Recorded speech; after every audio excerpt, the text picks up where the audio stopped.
Some weight gain after 60 may feel expected. A little stiffness, occasional bloating, slower digestion. Many women chalk it up to getting older, to just how it goes after menopause. But what if the real issue isn't age? And what if the most harmful changes are coming from foods you were told were good for you? Not overeating, not a lack of willpower. Just quiet, daily exposure to inflammatory triggers that your body can no longer process the way it once did. This hidden inflammation isn't loud or obvious. It builds slowly like a low flame that never fully dies down. And for women over 60, especially those noticing weight around the midsection, joint pain, brain fog, or declining energy, these foods may be the silent force making everything harder.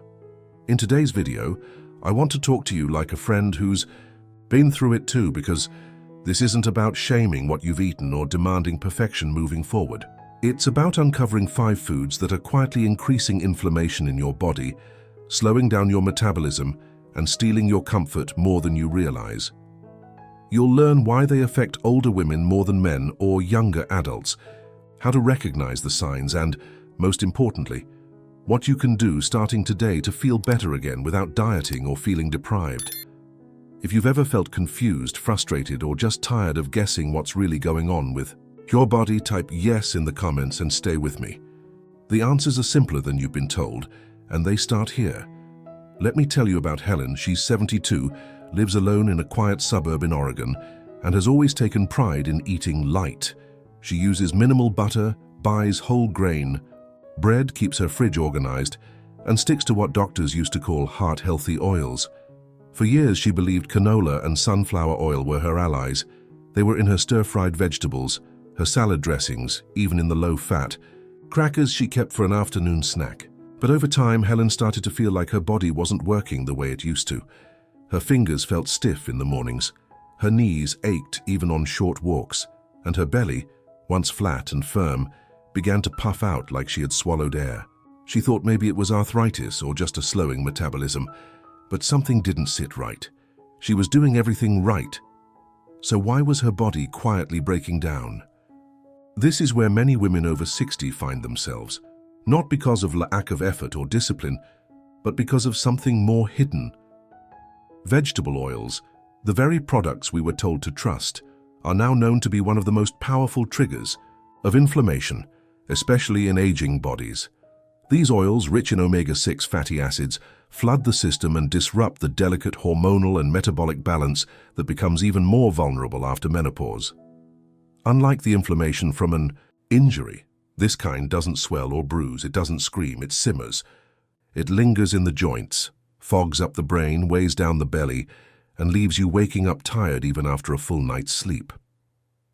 What makes it harder is that this inflammation isn't dramatic.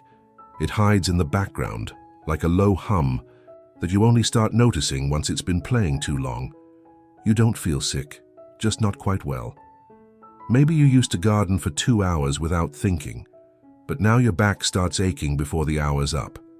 Maybe you used to sleep through the night, but now you wake at 3 a.m., uncomfortable and restless. It's easy to think, this is just what 70 feels like. But what if it isn't? What if some of that stiffness and heaviness is being fed, meal after meal, by something you believed was helping you? The good news is, you don't need to overhaul your entire kitchen. Helen didn't. She started small, swapping the canola oil in her salad for extra virgin olive oil, using avocado oil when cooking her eggs, and keeping a small jar of coconut oil near the stove for higher heat dishes. Within 3 weeks, she noticed her fingers bending more easily. A month later, she was walking longer without stopping to rest. It didn't require sacrifice, just a shift in understanding. And that's what I want you to take from this. It's not about blame. It's about clarity. Your body still responds, still heals, and still wants to feel better. All it asks is that you stop feeding the fire. Let's pause for a moment and talk about something that feels harmless. Comfort food, the kind that fills the kitchen with familiar smells, the kind you've made for years without question. A slice of toast in the morning, a warm bowl of pasta at night, crackers with soup, cereal with milk, maybe even a soft sandwich for lunch. These meals feel safe, like old friends. But for many women over 60, especially after menopause, these very foods quietly begin working against the body in ways no one warned us about. They don't cause a sharp reaction or an upset stomach. Instead, they gradually raise blood sugar levels, strain the pancreas, and trigger low-grade inflammation that shows up where we least expect it, around the waistline, behind the eyes, in the joints, even in our thinking. I remember when my neighbor Linda started noticing something wasn't right. She was 68, active in her garden club, and always quick with a smile. But something had shifted. She felt puffy in the mornings, her energy dropped after lunch, and by mid-afternoon, she often had to sit down just to get through the day. Her doctor told her everything looked normal, but Linda knew her body better than that. We talked, one afternoon over coffee, and she shared her daily routine. Toast and jam for breakfast, a sandwich at noon, and a little pasta or rice with dinner. It sounded familiar because it was exactly how many of us eat. But what Linda didn't know, and what many women aren't told, is that refined carbohydrates affect the aging body very differently than they did in our 40s or 50s. As estrogen declines, so does our body's ability to regulate blood sugar efficiently. The same piece of bread that once gave us energy now sends our glucose on a roller coaster. That rise in sugar doesn't just come and go, it leaves a residue. It activates internal processes that stiffen tissues, slow metabolism, and feed the kind of inflammation that ages us faster than time alone. And worse still, this pattern creates a cycle. The more refined carbs we eat, the more we crave, the more tired we feel, and the more stubborn the weight we carry. Linda didn't need to give up everything. She didn't need to start a diet or count calories. She just needed a better match for where her body was now. So she made a few simple swaps: steel-cut oats instead of instant, a slice of sourdough instead of white bread, a baked sweet potato with dinner instead of pasta. Within weeks, her energy steadied. The bloating eased. Her brain felt clearer, like fog lifting after a long morning. And she told me something I'll never forget. I thought I was losing my edge. Turns out I was just eating the wrong kind of bread. That moment stayed with me because it reminded me how small changes, made with understanding instead of guilt, can give us back the parts of ourselves we thought were gone. If you've been feeling slower, heavier, or more tired than usual, this may be the quiet reason and the simplest place to begin again. And now, we come to something that's often the hardest to question, because it's been with us our whole lives. For many women, dairy was part of growing up. A glass of milk at breakfast, a slice of cheese with lunch, a scoop of ice cream on a quiet evening. We were told it made our bones strong, kept our teeth healthy, and helped us age well. So it becomes almost unthinkable that something so familiar, so comforting, could be quietly increasing the very discomforts we're now trying to manage. But for many women over 60, that's exactly what's happening. Not all at once and not in dramatic ways, but in slow, subtle patterns that make everyday life feel heavier than it needs to be. I think of Margaret, a retired teacher who lives 2 blocks down from me. She's always been someone who moves with grace, soft voice, strong posture, always put together, but over the past year she began to feel a dull ache in her knees that wouldn't go away, a tightness in her fingers when she buttoned her blouse, and a fogginess in the afternoon that made reading a struggle. When I saw her walking more slowly than usual, I asked gently how she was doing. She smiled, but her eyes said more than her words. "Maybe it's just age catching up," she said, but I could tell she wasn't convinced. Neither was I. Over coffee one morning, she opened up about her habits. Greek yogurt every morning with granola, milk in her tea, cheese on her salad. Nothing unusual and certainly nothing excessive. But what she didn't know, what most women don't, is that, as we age, our bodies lose the enzymes needed to fully break down the proteins and sugars in dairy. Even without bloating or obvious digestive issues, dairy can still create a kind of low-grade inflammation that lingers in the joints, fogs the brain, or shows up in swelling and stiffness. And when estrogen declines, this sensitivity becomes even more pronounced. What once was nourishment becomes a quiet trigger, and because it happens slowly, it rarely gets blamed. Margaret didn't want to give up dairy completely, and she didn't have to. That's not the goal. Instead, she started paying attention. She replaced her morning yogurt with a warm bowl of oats and almond milk. She kept goat cheese in the fridge instead of the cheddar she used to buy. She switched to oat milk for her tea, and she began tracking how she felt, not just in her knees, but in her energy, her digestion, her sleep. Within a few weeks, she said she felt a little lighter. By the second month, she told me her knees didn't feel like they belonged to someone else anymore. There was no medication, no miracle cure, just small changes, guided by awareness, not fear. Sometimes what feels like aging is actually just the body asking for something different.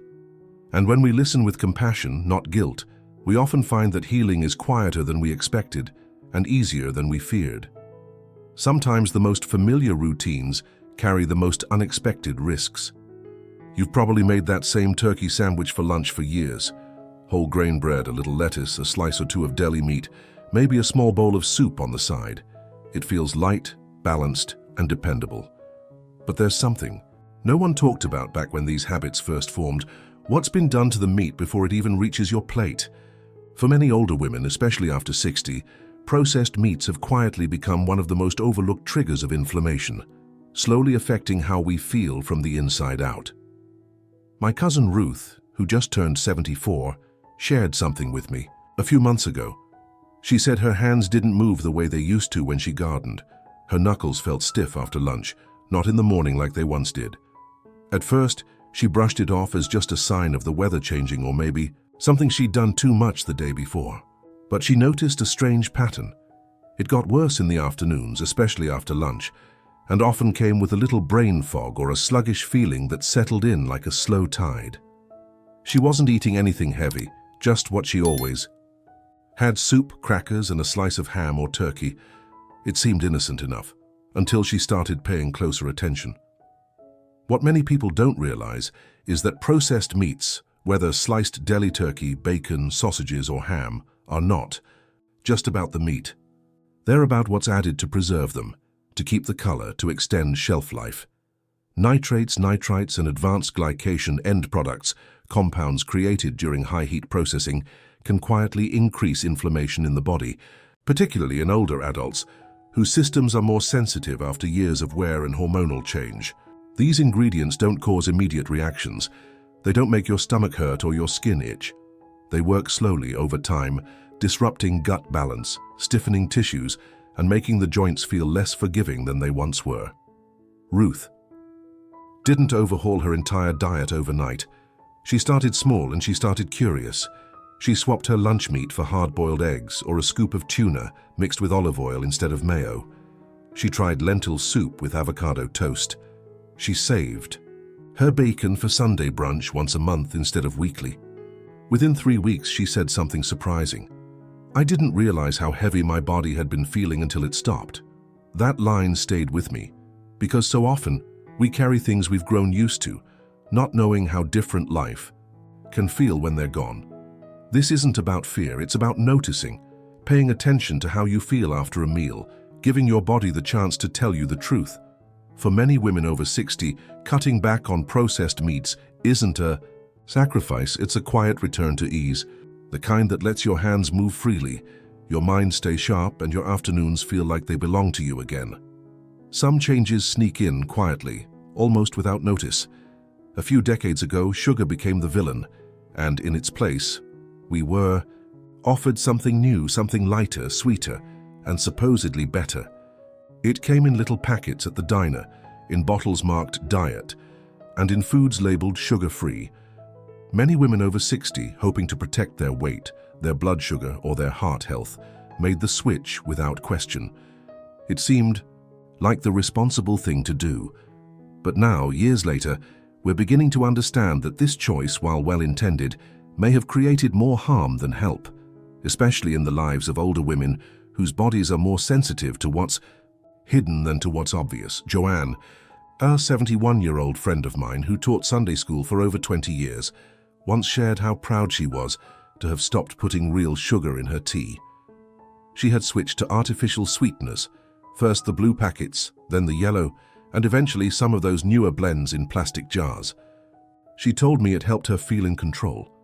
But lately she'd been struggling with deep fatigue and strange sugar cravings she couldn't explain. She said she often felt hungry soon after eating, even though she hadn't skipped meals. And every now and then, her stomach would tighten without cause, as if something inside was unsettled. She thought maybe she needed more fiber or less bread, but what she didn't consider was what those zero-calorie sweeteners were doing to the balance inside her gut, her brain, and her metabolism. Artificial sweeteners may not contain calories, but they still trigger a powerful response. Your brain tastes sweet and sends signals to expect sugar, real energy, real glucose. But when that doesn't arrive, your insulin still rises, your hunger stays confused, and your gut bacteria, especially the good ones that support digestion and reduce inflammation, begin to shift in the wrong direction. For women after menopause, this disruption is even more pronounced. Estrogen, once a quiet buffer in the body, helped manage inflammation and supported metabolic clarity. Without it, the body becomes more reactive to subtle imbalances. And instead of weight loss or steady energy, many women experience the opposite. More cravings, more fatigue, more belly fat they can't explain, no matter how clean they think they're eating. Joanne didn't need to cut sweetness from her life. She just needed to choose it differently. She began flavoring her morning oatmeal with cinnamon and warm berries. In her tea, she used a small spoonful of raw honey, not every day, but when it felt right. She swapped her sugar-free pudding for plain yogurt with sliced fruit. She called it her quiet reset, and within a month she noticed fewer cravings and a calmer stomach. What surprised her most wasn't just the physical change, but how her relationship with food softened. Less control, more awareness, less noise, more trust. For women over 60, that's often where healing begins, not with rules or restriction, but with recognition.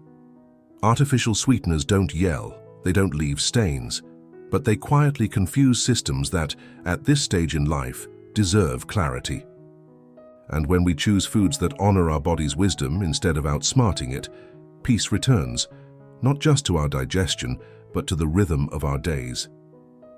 The most dangerous part of inflammation after 60 is how quietly it moves. It doesn't knock loudly. It whispers through joint stiffness, through low energy, through weight gain that seems to come out of nowhere. And while these signs can feel like the natural cost of aging, they're often your body's quiet plea for change. What we've explored today, vegetable oils, refined carbs, dairy, processed meats, and artificial sweeteners, are not always obvious enemies. In fact, many of them have been part of our kitchens for decades. But once the body changes, our choices need to change with it. This isn't about cutting everything out overnight. It's not about guilt or perfection. It's about noticing what no longer serves you and making space for what does. With small shifts in your daily meals, choosing better oils, gentler grains, more mindful sweetness, you can ease the hidden inflammation and begin to feel lighter, clearer, and more in control of your health again. So if you've been living with pain, fatigue, or stubborn weight after 60, you're not alone. You're not broken. You're simply being invited to listen differently. And if today's video reminded you of something you felt in your own body, I invite you to share your experience in the comments. Your story may be the wisdom another woman needs to hear today.